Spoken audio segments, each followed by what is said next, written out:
Hey Phone Dog viewers, BoHD here, and as many of you know, I released my full review of the Amazon Fire Phone not too long ago, and I mentioned the camera just wasn't that great.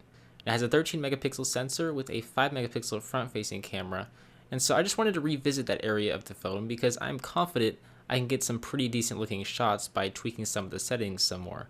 So let's take a look. Now upon booting up the camera app, you'll see it's very basic as there's really not a whole lot to work with here.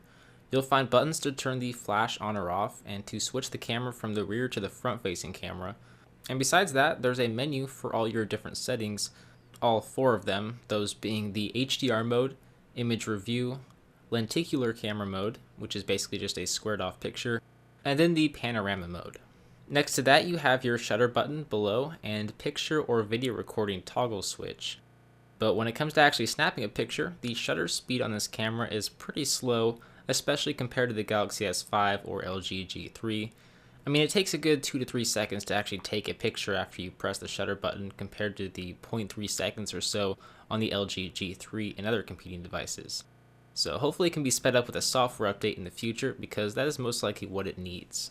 And so if we take a look at the pictures it produced, I found that you can actually get pretty good quality pictures from this phone if you adjust some of these settings.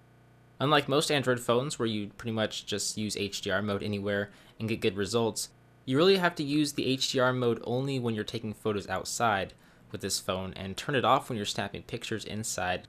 Otherwise the sharpness and exposure will be all over the place. And so that is what I did while recording these pictures, and as you can see, they're really not too bad, and I'd say they're definitely better than the pictures I included in my review. I did notice that the pictures I shot in direct sunlight turned out to be very warm. They almost all had a noticeable yellowing to them, which I thought was a bit unusual. But one area that I'm actually really impressed with is the front-facing camera, because Amazon has included a 5 megapixel sensor on the front to handle all your selfie picture-taking needs.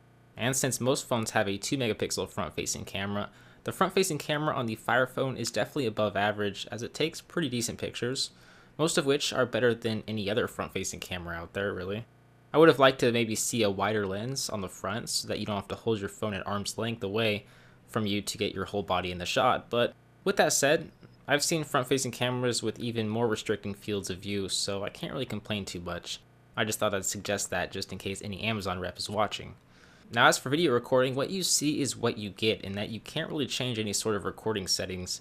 It's limited to 1080p at 30 frames per second, which is certainly not bad, but there's no super slow-mo or 4K recording on this camera, which is a slight disappointment. But with that said, the video playback isn't terrible. It's pretty decent for 1080p at 30 FPS, but it would be nice to see some additional recording options, that's for sure.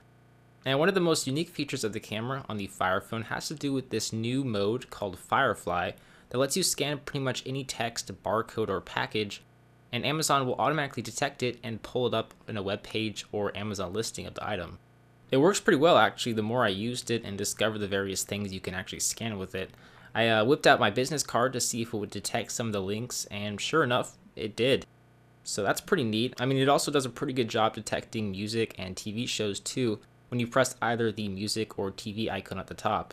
When it identifies a track or show, it'll bring you to the Amazon listing of the show or music you're listening to so that you can go ahead and purchase it, which is really the only thing that it kind of annoys me, but they do have some great prices on most of their items, so I really can't complain.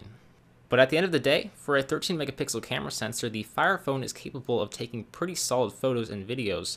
If you're the type that really likes to tweak every little camera setting or mode, the Fire Phone is very limited. It's probably not the best phone for you. But if you want a camera that just works right when you power it on without having to adjust a whole lot of settings, then hey, this might be the phone you're looking for. And so with that said, that is my complete review of the camera on the Amazon Fire Phone. If you'd like to watch my complete review of this phone, I'll leave a link for you to do so down below in the description bar. But as always guys, I'm BoHD from PhoneDog.com. Thanks for watching, and I'll see you guys in the next one. See ya.